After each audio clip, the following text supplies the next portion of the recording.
Welcome back, everybody, to the Land and Tries It channel. We've been on a junkyard run this morning. I'm headed back up to the shop. We're gonna do a quick little video and see if we can't get a couple of keys programmed for the Mustang. I got a pretty good haul at the junkyard. I can go, not good, like a lot. I just got some good stuff I've been looking for. So we're gonna head up to the shop and get into it.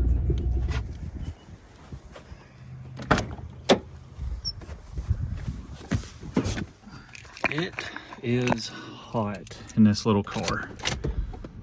Oh, this thing. Oh, I forgot I unhooked the battery when it's setting.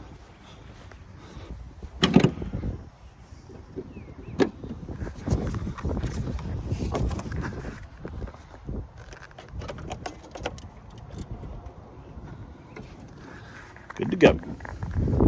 Now what I'm doing right now, I'm putting this car and kind of backing it up to the shop. That way, let's see.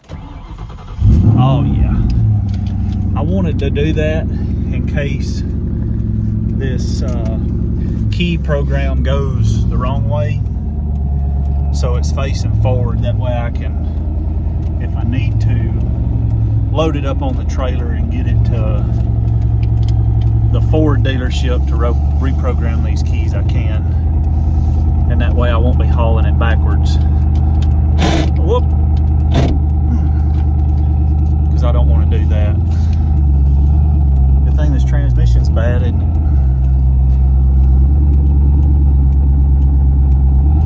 Woo. My Atlanta, this thing is hot inside of it.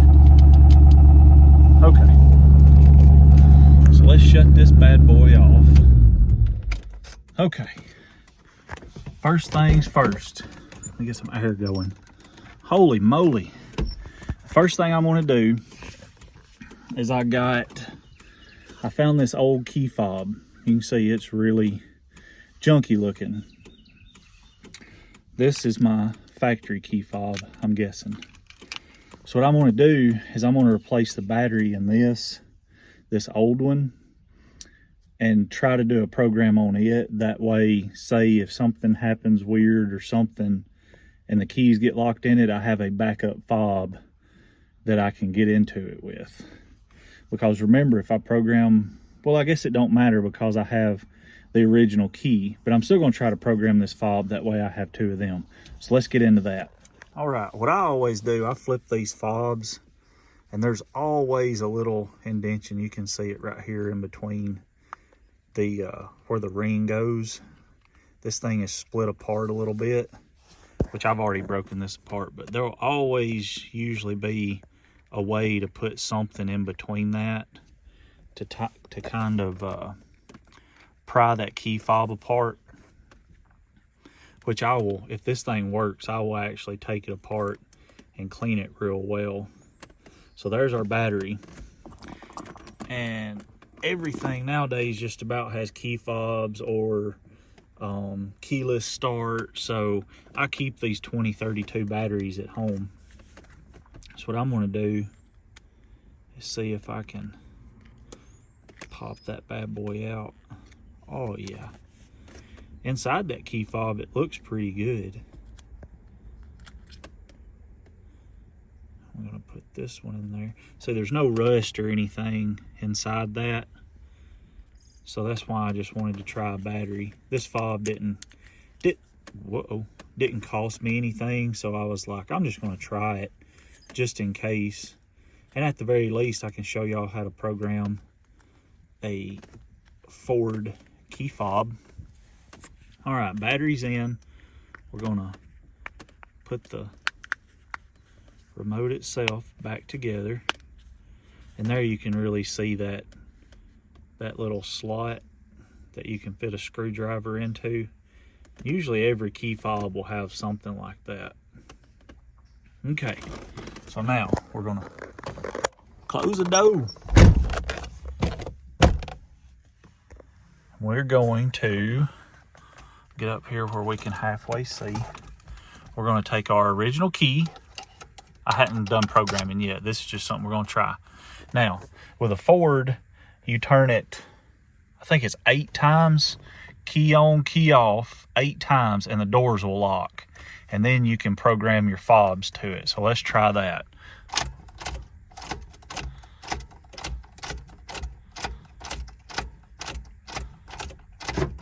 There they went. Then we're going to hit the lock button on the original fob and the lock button on the new fob. So it looked like it programmed. So all right, it looks like everything worked. Here's our original fob. We got lock, we've got unlock. Here's this crappy fob I found. We've got a lock and unlock. So that worked pretty well. All right, so now at least I have an extra fob. If something ever did go wrong and all the keys are inside of it, I can get into it. So now we're going to do the scary part, which is programming the keys. So in the video, I think the last video I did talking about the keys I ordered the ignition lock cylinder too. So what I'm going to do right now is show you how that lock cylinder is going to come out and the new one go in before I actually program the keys. That way y'all can get a good understanding of what I'm talking about. So if we go up under our dash, this is our steering column cover. We've got 3 holes here. This one are screws, and this one is the access point to get your ignition out. That little, let me get this new ignition out and I'll show you. I think it was kind of hard to see in the last video. So our ignition is like this in that hole, and that is what we're pushing up. That little, it's just a little placeholder, but that is what's inside this little hole right here. And so what we do, you can kind of, sometimes you gotta,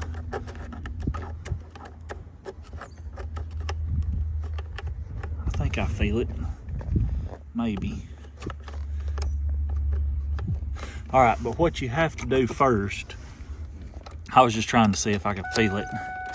We have to turn the key to the on position. Oh yeah. And if you push that little, let's see if I can get my camera situated. And if you get that little pin pressed in, that ignition lock cylinder will come right out. I'm trying to do this with one hand, but it is not working. Let me regroup. Maybe this is a better view. So I have my ignition on. That's off. So we're turning it to the on, not the crank. And if you run just a little screwdriver up in that center, not the center hole, but it's the middle, the one in the middle. This is screw, this is screw, this is the hole we're after. And if you put it up in there, you'll feel it's just that little spring activating, and that whole ignition will come out. So that's why I ordered a lock cylinder. I'm replacing both keys and this lock cylinder. So I'm going to put that one back in. See, and then it just locks in. It won't come out. That little pin locked it in. So with that being said, so I've showed you how to take the ignition lock cylinder in and out. So now we're going to move on to programming the keys. Now, this is something that I've never done with FORScan. I've done it with the Ford IDS and WDS system. I've programmed thousands of keys in my career, but this one will be different for me because it's using FORScan, not Ford's software, I guess you'd say. So maybe it'll work. I hope it works, but let's see what we can do. Well, I've hit a little issue. Apparently you have to buy an extended license on FORScan to program the PATS keys, which ain't really a big deal. It says it's like 20 bucks for the year, so I'll probably do that and get back to this. But on the other hand, we have a different thing that's popped up.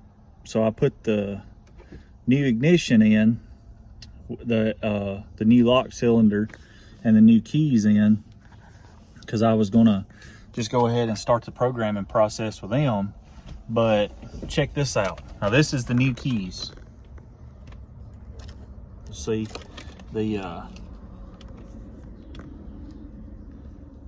PATS chips nice and flat in there. That's the new keys.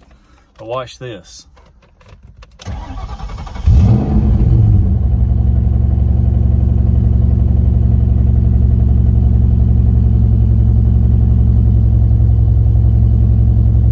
So what's up with that? Now, I think I know what it is. I think this has had some tuning, shall we say, done on it in the past. I believe what they did was tried to eliminate the need for PATS keys, which is fine for now. It'll allow me to move it around because the transmission is still, I don't know if you can hear it, there is, like, that's third and fourth, there's nothing there. But that'll allow me to move it around for now, get it in the shop, get the transmission changed out in it. And in the meantime, I'll get some, but I'll get that extended license for foreskin so I can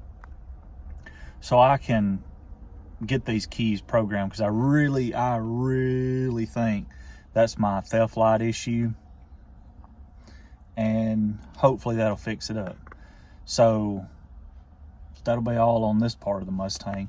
Now I'll show you my haul I pulled today at the junkyard real quick, and then we'll shut her down. So one of the main pieces I needed was a driver's side ground effect. Mine on the car, where these top holes are, they're all broken out. So I was lucky to score that pretty cheap. I went ahead and got those wiper arms because they were in real good shape. A couple of trunk panels, they were in good shape. But that was my mainest two things I needed. And I got that too. Now, I don't want to catch no hate with this, but this technically, get out of here, box. This technically is not the correct hood for that car. Hood, I said hood. Trunk lid. This is not the correct deck lid, trunk lid for that car. The 2001 Mach 1 would have had a 2-post wing. It would have had like a post here, post kind of in that area. But I like the 99 wings because they're simple, or 99, like what come on the 99 Cobra. They're simple. I think they're very clean looking, and nobody thinks about a wing on a car. So my intent on this is, I've done it before. That's why it doesn't matter that the deck lid's white. But what I want to do is take this wing off, fill the holes, paint it all. Not paint it first, but it'll be painted black, the same color as the car. But what I'm going to do is move this wing back as close to this radius as I can right here. So it's going to come back a good 3 inches or so, 2.5, 3 inches. So that's my intent on that deck lid for the Cobra. And then we got the vacuum hoses and junk that I ordered from the old eBay store last time. I'll get them out. Show you, since the weather's actually nice. Now I did, before I started on foreskin and junk, I put my little battery tender on it. See if I can get this laid in here right. You see how much cleaner that vacuum harness is going to be? It's going to be a lot cleaner. once I get that put on there. So check us out. Vacuum hose harness installed. Doesn't that look so much cleaner? Very nice. So I know these last couple of videos haven't been super exciting to say the least, but I'm trying to get my back healed up. I'm trying not to do just a whole lot, so I still try to do a little bit on my days off, but I'm feeling a lot better. My back's healing up. I still have some bad days and good days and sideways days and up and down days, but it'll get better with time. So if you stuck with me, I hope you're at least watching this content. You may not enjoy it, but I hope somebody can learn something from it. Had a little hiccup with the forescan, but nothing too crazy. We'll get those keys programmed and see if that takes care of my theft light. But the car cranks with the keys anyway, so somebody's definitely done some reprogramming or deprogramming on it. But anyway, if you like this, please give me a like. Subscribe if you're liking these videos of the Mustang. Some of these are going to be boring because it's going to be a long process, and I want to cover literally everything that I'm doing with this. I want to video and document all of it. So that's why some of these aren't real exciting. Some of them are boring. But I hope you've enjoyed it, and we'll see you in the next one.